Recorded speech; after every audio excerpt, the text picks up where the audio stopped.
Congolese Youth Channel, your home for everything Congolese. Smash that like button, share and subscribe. Avec toi, j'aimerais me lever, Congo. Avec toi, j'aimerais... Les associations et quelques personnalités représentant la population du Grand Kivu étaient en fit-in ce vendredi 9 avril 2021 devant le Palais de la Nation où ils ont eu à déposer leur mémo au président de la République Félix-Antoine Tshisekedi. Prenant la parole pour la circonstance, Serge Gonto revient sur l'essentiel de la dite manifestation.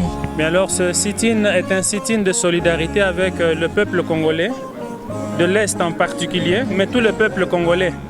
Nous vivons une situation de génocide, il ne faut pas avoir peur du terme.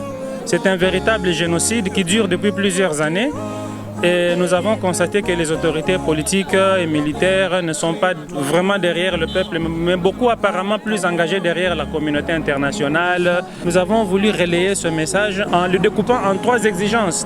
La première exigence, c'est l'audit de l'armée, parce que notre armée est infestée d'étrangers, ça n'existe nulle part au monde. Notre armée est également infestée d'officiers affairistes.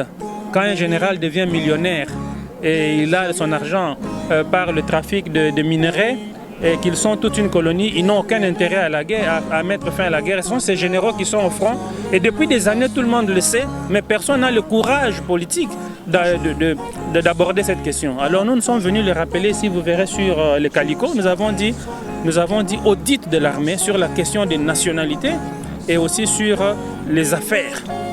La deuxième revendication pour nous, c'est le départ de la MONUSCO. Pourquoi le départ de la MONUSCO? Ça fait 20 ans qu'elle est là. Les enfants qui étaient nés à l'arrivée de la MONUSCO sont aujourd'hui à l'université. Ils commencent même par croire que la MONUSCO fait partie du paysage naturel congolais. Mais quel est le résultat? Rien.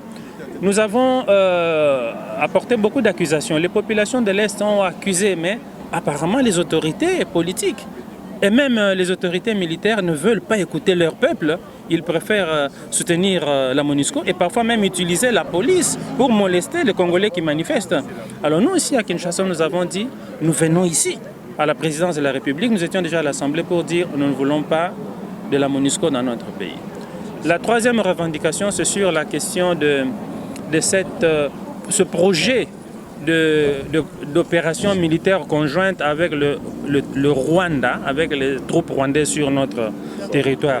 Mais ça, c'est vraiment le monde à l'envers. Les gens qui ont amené l'insécurité ici, qui tuent, tout le monde sait qu'ils tuent, qui ont infesté notre armée. Et nous voulons encore officialiser ce qu'ils font déjà depuis autant d'années.